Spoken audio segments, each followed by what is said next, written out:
Bonjour, bienvenue sur Cocotte TV, nous sommes toujours au Computex et aujourd'hui nous sommes chez Corsair. Alors on va commencer avec ce boîtier, le Concept Curve, donc on reconnaît le boîtier, il n'y a aucun problème par rapport à ça.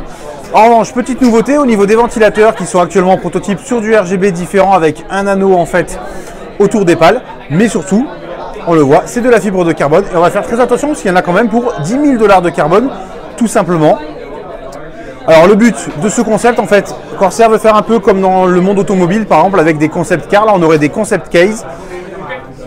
Ils essayent des choses, on voit si, enfin, ils voient plutôt que, on voit si ça passe ou non, et ensuite ça passe en production. Alors là, le carbone, clairement, ça ne passera pas en production, mais pourquoi pas un boîtier où on garde l'esprit carbone avec tout simplement un film qui recouvrirait les différentes parties visibles. Les ventilateurs, c'est en bonne voie normalement, ça devrait sortir. Quand c'est toujours la même question. Ensuite, nous avons à l'intérieur du water cooling, mais nous reviendrons là-dessus un tout petit peu plus tard. À droite, nous avons, alors, on va dire le SingIT, mais c'est pas le nom, il n'y a pas encore de nom sur l'application. En fait, c'est tout simplement un logiciel qui va permettre de piloter. Comme on peut le voir, ça clignote de partout. C'est du RGB unifié, donc un logiciel pour tout contrôler. Et pour ceux qui se demandent si ça peut fonctionner avec des cartes mères, oui et non. Alors oui, tout simplement, il y a un SDK qui est ouvert chez Corsair. Si une marque veut que la carte mère soit pilotée par le logiciel, elle peut. Il suffit d'ouvrir des accès. Non, ben, pas grand monde n'est vraiment intéressé. Asus, pas trop chaud. Gigabyte et MSI, pourquoi pas? Ça pourrait se faire. Alors ça, on le verra dans le temps. Ensuite, il y a un autre concept. C'est le Slate. Alors, il est tout simplement énorme avec 4 ventilos 220 mm à l'avant, du verre trempé de partout, une plaque en aluminium sur le dessus, connectique RGB et à l'intérieur, deux configurations ATX, peut-être même EATX en haut et du mini TX en bas. Et ici, nous avons un seul circuit de water cooling pour les deux configurations. On le voit, petit logo RGB à l'avant. Alors là encore, donc un concept. Est-ce que ça sortira?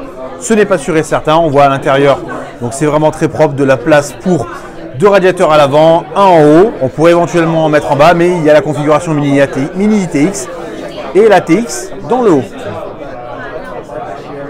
Donc là aussi, on peut voir le water cooling qui va arriver. Peut-être que vous avez déjà reconnu les produits. On va découvrir ça un tout petit peu plus tard. Ensuite, on passe au cooling justement. Alors, là, nous avons encore le Slate sans configuration. On peut voir l'arrière. C'est intéressant. Avec la partie mini TX et la partie ATX. Quelques options sont proposées. On impose quand même néanmoins plutôt fortement d'utiliser les slots ici verticales et non en classique. Le cooling, c'est ici donc des nouveautés en water cooling avec du all-in-one et du do-it-yourself. It's okay.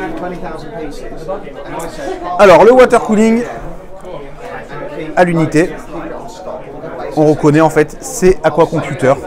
Et le but, c'est d'avoir la totalité des composants disponibles. Donc, waterblock, CPU, GPU, backplate, les ponts SLI, des embouts, réservoir. Alors, le réservoir ici, c'est sympa.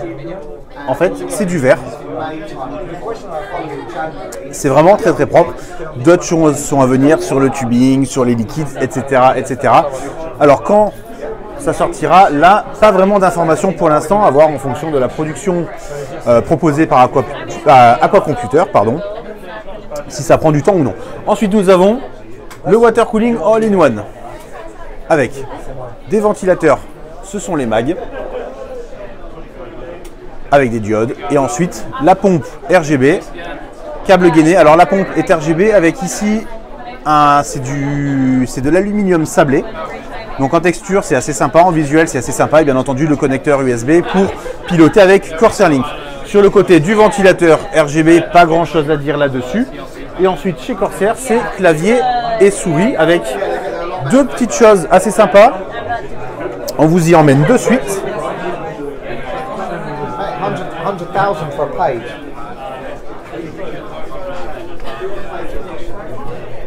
Alors du côté du clavier, c'est celui-ci, c'est le K68.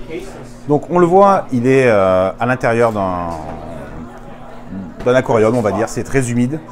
Et le but, c'est de montrer que le clavier survit à peu près à tout. Et en fait, comment ils ont fait? Tout simplement, on va faire un petit check. Alors, on va enlever hop, un keycaps ici. Et en fait, il y a un, je sais pas si, hop, si je cache comme ça, il y a un dôme en silicone. On peut comparer peut-être avec le Straff à côté.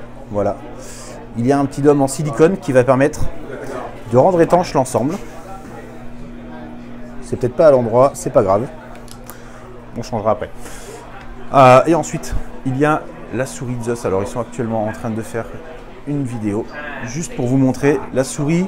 En fait, c'est un tapis de souris avec un chargeur QI sur le côté. Donc, on met la souris le soir, elle se recharge la nuit. Et dans la journée, si on l'utilise, il y a un petit système de friction sous la souris qui va recharger tout doucement la batterie. Donc, en gros, pour faire simple, si on utilise la souris sur le tapis, ça ne va pas vraiment se recharger, mais ça va éviter que ça se décharge. Donc l'idée est assez intéressante. Alors ils travaillent dessus quand ça sortira, peut-être fin d'année, début d'année prochaine. Il y a encore des petites choses à améliorer, mais l'idée est vraiment intéressante. Donc on voit là, ici nous avons la petite base de charge et tout le reste se fera avec la friction de la souris. Donc forcément ça impose une souris, un tapis, mais si ça fonctionne bien, tant techniquement qu'en termes de vente, on pourrait avoir d'autres produits qui vont être dérivés. Et voilà. Chez Corsair, c'était tout. On vous dit à très bientôt pour de nouvelles vidéos sur Cocotte TV.